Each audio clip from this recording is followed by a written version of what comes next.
We're almost out of the woods on our Haunted Halloween Mystery Quilt Along. We have a bat and a cat, and now they need a haunted house. So let's start part 3.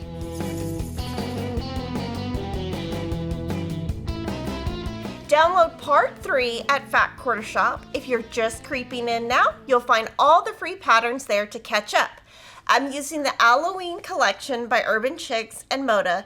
And before we get started, make sure to subscribe so you catch the final part of our Halloween mystery. Let's get sewing. So download your free pattern and go ahead and cut all of your pieces. I've cut all my pieces, put them on a board with my alphabetes to label them. This is Bella Solid Color 200. And when you look at the pattern overall, it's very easy. There's flying geese, corner squares, and 1/4 inch seams. That's it. You just have to take your time. It is a lot of pieces, but very easy. So we're going to start on page 2, the very top. We're going to take our fabric B squares, draw lines on the wrong side, and we're going to be making 3 flying geese, and those are going to go on the top of the haunted house. I'm using a friction pin, but you can use anything that you like as a marking tool. And on these, we're going to take our fabric D rectangles. When you're cutting this fabric, make sure you cut it straight, because if you cut it crooked, you'll really be able to see that. And so what I'm going to do is start, and I'm going to pin 3 times on one side, and we're going to make 3 of these. And all you have to do is pin these in place and then sew on that diagonal line. And I'm just using a normal stitch length. So whatever your normal stitch length is, that is what you'll use. And remember, in these patterns, we have arrows, and those arrows tell you which way to press. So on my machine, I have an open toe foot, and you just stitch directly on that line.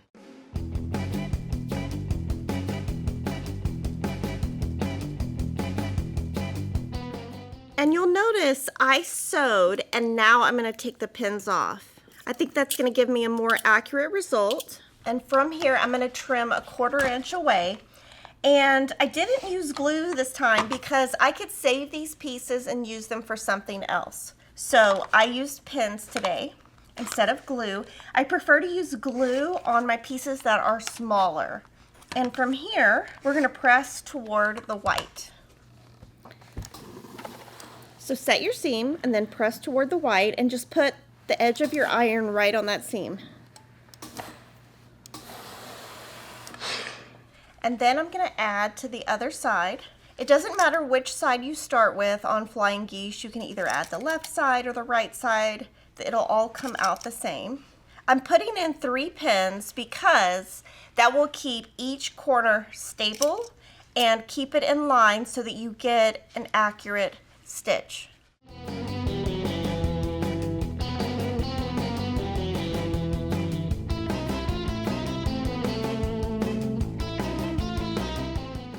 And again, we're going to trim 1/4 inch away, and we're going to press those also to the white. But to save time, what I'm going to show you is I'm going to leave these on the design board to press in a second. But what I'm going to do here is go ahead and start step 2, which are my fabric C rectangles and my fabric F rectangles. And there's going to be 4 of these. And I'm just going to sew these with a 1/4 inch seam. So I'm going to put these together. And then what I'll do is sew these with a 1/4 inch seam and then press both at the same time. And this time we're going to press towards the orange. And we're going to make 3 flying geese and 4 of the wall units. And this is the wall unit right here. So sometimes when you have great instructions like this, you can do a couple things at one time. And even though this is a small seam, I do pin. I just like to get really accurate results. So I'm going to switch my foot to a 1/4 inch foot, chain sew these together.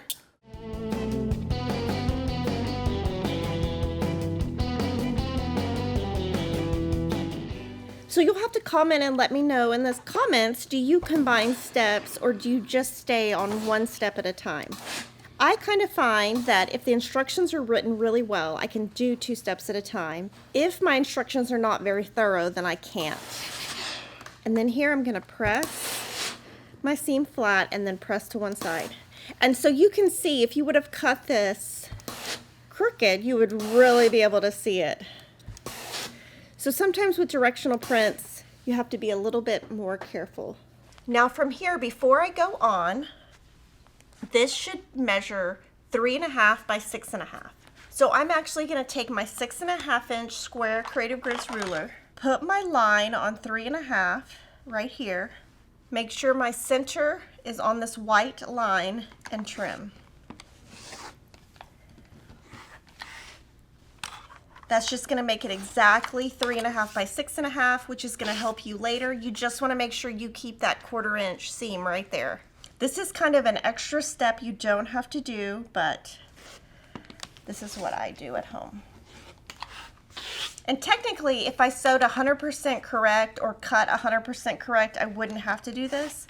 But we all know that that doesn't ever really happen, does it?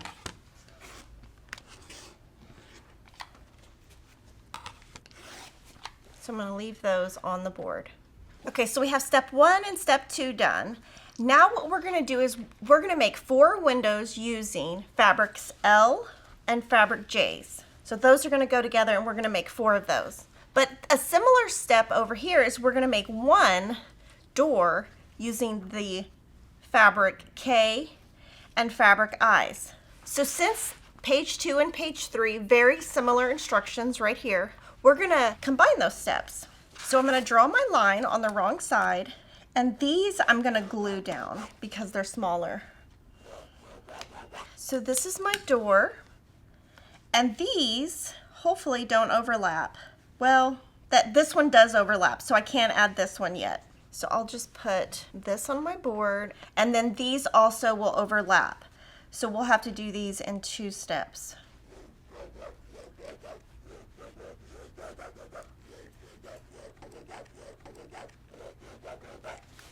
So like I said, 4 windows, 1 door. And really, when you're sewing corner squares, you can decide, do you like pins? Do you like glue? Whatever you like best is what you should do. I just tend to, with smaller pieces, go with glue. Larger pieces go with pins. It's what works for me. So from here, I'll keep my corner squares kind of in the same spot. We've got smaller, larger, and you're just going to sew directly on that line with an open toe foot.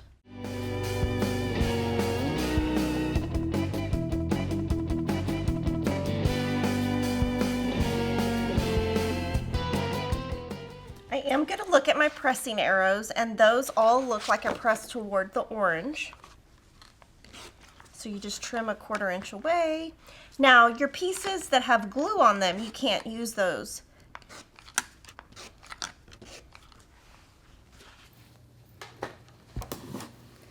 So I'm just going to set my seams, press to one side. This time we're pressing toward the orange. Anytime you put a corner square on, if you press toward the outside, it's going to give you a easier press and be a lot easier to press. So I'm just going to add my glue to the other side. You can see my line just went away because it's hot on my ironing table. So maybe that was not the best idea. I'm just going to draw my line and see if it'll come back. There we go. The friction pin lines go away with heat. So here, I'm going to not put them here. I'm going to do it on the board and see if it's not too hot here. Just want to make sure you don't get your glue near your seam.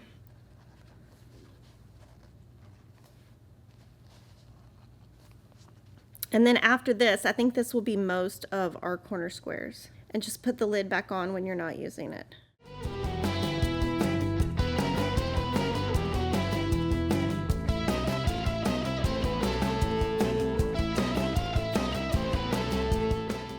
So from here, we're going to trim a 1/4 inch away.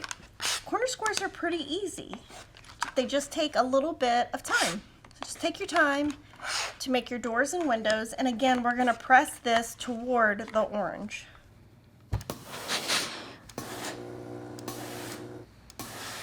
And right here, you should have this little point, should be a 1/4 inch away.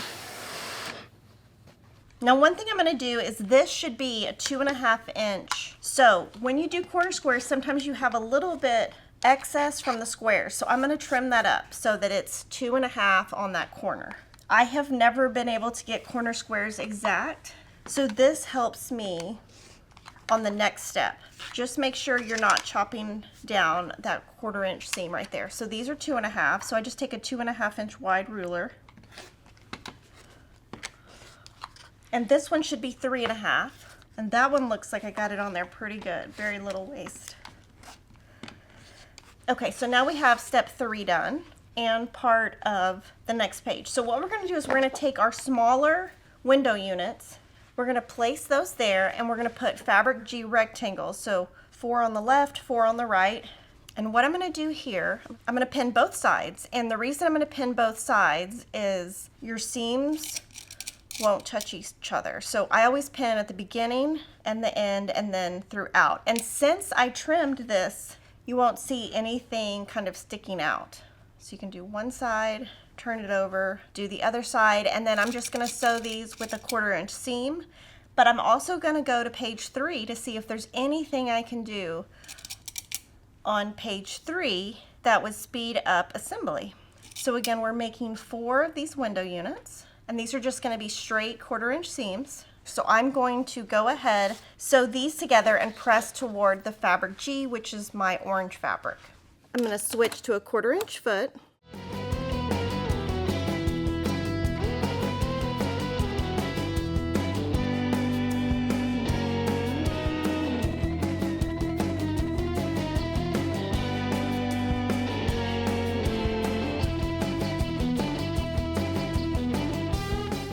Now on here, I wanted to talk about the importance of setting your seam. If you don't set your seam and just do this, it's going to be not as pretty as if you set your seam and press to one side. So you can set your seams on both seams at the same time. And sometimes I'll stack my fabrics on top of each other so that when I'm pressing the next piece, the piece under it gets even flatter. So from here, I'm just going to move to one design board that's bigger. To make the tower, we're going to make 2 of these. And we're going to put fabric H rectangles, 2 on the top, 2 in the center, and 2 on the bottom. And so what I'll do is pin all of these down and do the same thing I just did where I chain piece them all together. So on one of them, you'll put 2 rectangles, and then the other one, you'll just put a rectangle on the top. And since I'm out of pins here, I'll switch this pin caddy with the caddy on my sewing machine table.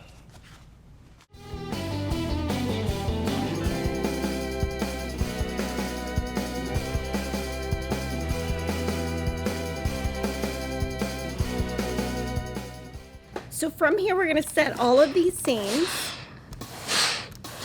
Press to the orange, and when you're pressing, you just want to make sure when you sewed you didn't chop off the tip of the top of the window. And so the ones with the 2 rectangles go at the bottom, the one with a singular go at the top. Sew with a 1/4 inch seam.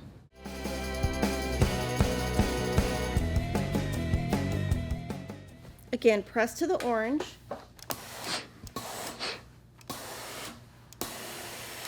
And this is on page 3, the partial tower unit, that's step 1.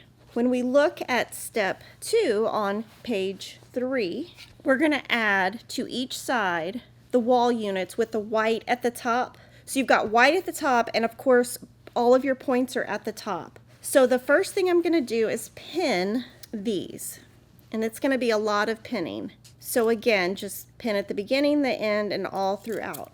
So I added that right side. I'm going to flip the board around and do the other side, just making sure, like I said, the white is at the top and your points are at the top.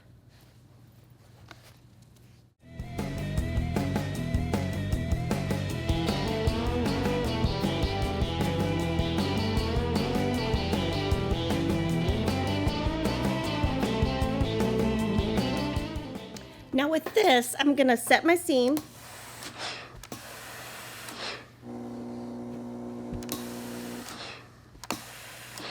Press toward the walls. Now on this really long seam, if you start moving your iron around like crazy, you can distort the seam.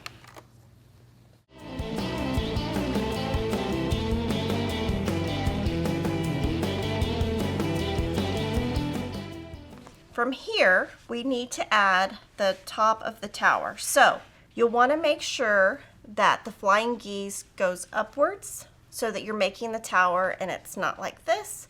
And we're going to just pin that, and hopefully you won't have to stretch anything. Hopefully the distance from the tower unit and your flying geese are the same, and so you won't have to do any crazy pinning. And you're just kind of just checking the direction of the fabric is really what's important at this point.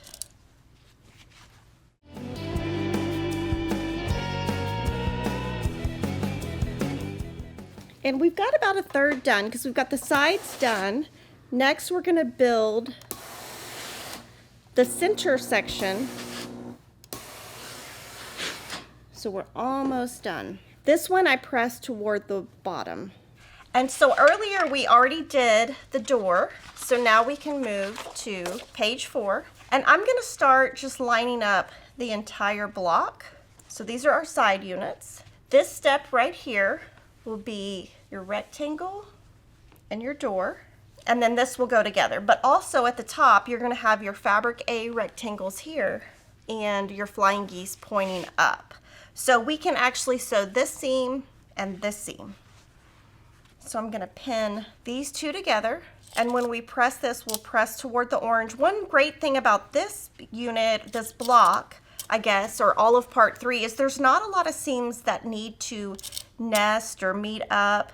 You know, you're not having to match points all over the place, which makes it kind of a more forgiving block and an easier block. It may have a lot of pieces, but if you take the time to do it, it's really going to be nice in the end.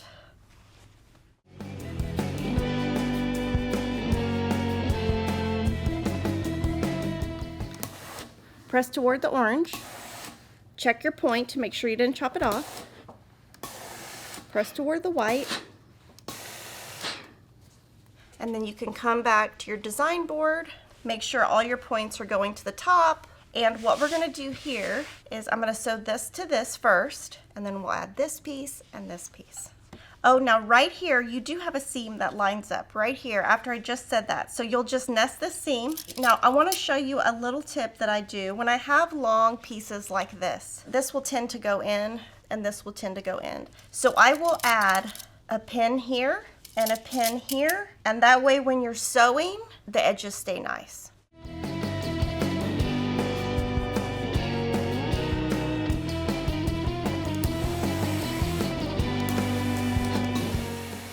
And here, this seam nests, and right here, I didn't chop that little point off, so that's great. And then we'll add the next step. And it doesn't matter which piece you put on the top or the bottom when you're ironing. I think that's personal preference. I tend to do the one with the least seams on top. And again, this will nest the seam. And to nest it, you just kind of, it'll just lock in place. Okay, I'll do that same thing over here where I just pull this over here to keep that in place.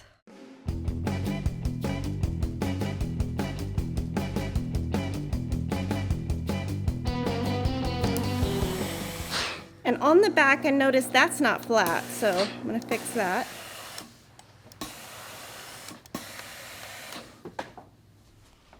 And then we just have to add the top. But what I wanted to show you is I really want to match the centers of this and this. So I'm going to fold this in half. Nothing scientific, just put a little crease and put your little pin in there. Do the same thing at the top.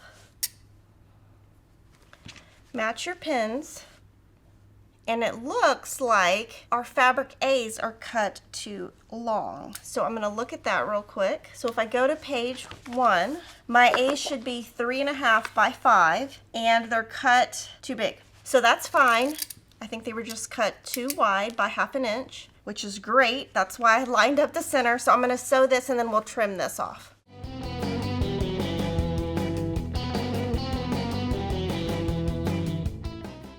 So I'm going to go back here and look, and we're going to press toward the top.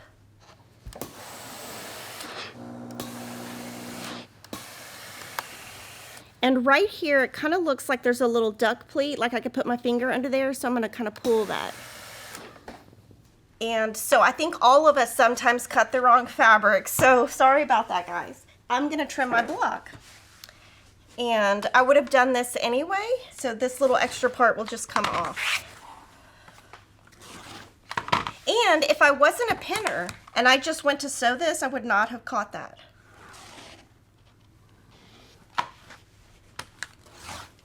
Okay, another thing I'm gonna do before I'm done, any of the spots that are white, I'm just gonna make sure there's no black threads from the fabric showing through, and there's no shredding from any of the black. So that looks good. And the block is 15.5 by 21.5 unfinished. Don't forget to share your Haunted Halloween progress with us on social media, subscribe to this channel, and I'll see you next week when we put the whole quilt all together.